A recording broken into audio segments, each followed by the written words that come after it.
বাংলাদেশের শিক্ষার্থীদের নেতৃত্বে মাসব্যাপী বিক্ষোভের সূত্র ধরে পরিস্থিতি যখন আরও খারাপের দিকে যাচ্ছিল, এমন সময় দেশ জুড়ে সেনা মোতায়েন করে সরকার। এর মধ্যে 2 আগস্ট সেনাপ্রধান জেনারেল ওয়াকারুজ্জামানকে একটি কঠিন পরিস্থিতির মুখোমুখি হতে হয়। ওই দিন এক বৈঠকে তরুণ সেনা কর্মকর্তারা দেশের পরিস্থিতি নিয়ে ক্ষোভ প্রকাশ করেন। বৈঠক সম্পর্কে অবগত একটি সূত্র থেকে এই তথ্য পেয়েছে ভারতের সাপ্তাহিক সংবাদ সাময়িকী দ্য উইক। বাংলাদেশে চলমান পরিস্থিতি নিয়ে কর্মকর্তাদের সঙ্গে মতবিনিময়ের জন্য সেনাপ্রধান বৈঠকটি ডেকেছিলেন। সূত্রটি জানায়, সেনা কর্মকর্তাদের ক্ষোভ প্রশমনে সেনাপ্রধান এ বিষয়টি তুলে ধরেন যে যদি অগণতান্ত্রিক উপায়ে ক্ষমতা হস্তান্তর করা হয় তাহলে বাংলাদেশ কেনিয়া বা আফ্রিকার অন্যান্য দেশের মতো হয়ে যেতে পারে।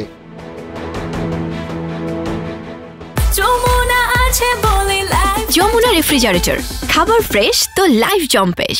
কর্মকর্তাদের সংযত থাকার পরামর্শ দিয়ে সেনাপ্রধান বলেন, আমাদের দেশে 1970 সালের পর এমন গণবিক্ষোভ আর কখনোই দেখা যায়নি, তাই এটি একটি ব্যতিক্রমী ঘটনা। আমাদের সবাইকে ধৈর্য ধরতে হবে। তরুণ সেনা কর্মকর্তাদের ক্ষোভ প্রকাশের মধ্য দিয়ে বৈঠকটি শেষ হয়।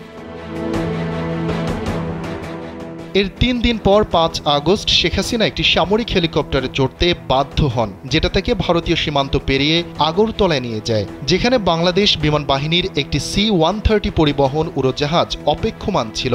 সেটা তাকে দিল্লির উপকণ্ঠে হিন্দন বিমান ঘাঁটিতে নিয়ে যায়। মতবিনিময়ে সেনাপ্রধানের পদক্ষেপের বৈধতা নিয়ে তদন্তের আহ্বান আসে। তরুণ মেজর মোহাম্মদ আলী হায়দার ভূঁইয়া সেনা মোতায়েনকালে সেনাবাহিনী যে ভূমিকা রেখেছে তার বৈধতা নিয়ে প্রশ্ন তোলেন। নিজের বক্তব্যের পক্ষে যুক্তি দিয়ে তিনি পবিত্র কোরআন থেকে উদ্ধৃত করেন, তিনি দমন পীড়নের বিরুদ্ধে আল্লাহর করুণা ভিক্ষা করেন এবং এতে যুক্ত না হওয়ার কথা বলেন। একজন কনিষ্ঠ কর্মকর্তার এই আচরণের পরিপ্রেক্ষিতে জেনারেল ওয়াকারুজ্জামান শুধু বলেন আমিন।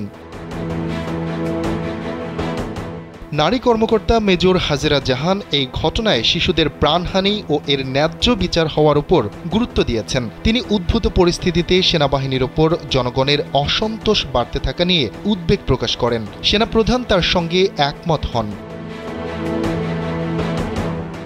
বাংলাদেশ মিলিটারি একাডেমির এক কর্মকর্তা র্যাপিড অ্যাকশন ব্যাটালিয়ন বা র্যাব ও বর্ডার গার্ড বাংলাদেশ বিজিবির কয়েকজন কর্মকর্তার অগ্রহণযোগ্য কর্মকাণ্ডের কথা তুলে ধরেন। জবাবে জেনারেল ওয়াকারুজ্জামান বলেন, পরিস্থিতি ঠিক হলে এগুলো দেখা হবে।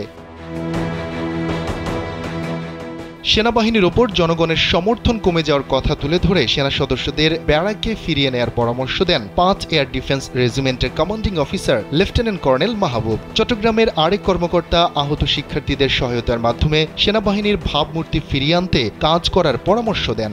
সবশেষে জেনারেল ওয়াকারুজ্জামান যে সামাজিক চাপের মুখোমুখি হচ্ছেন তা তুলে ধরেন এবং নিজের হতাশা প্রকাশে আইয়ুব বাচ্চুর একটি গানের কথা তুলে ধরেন।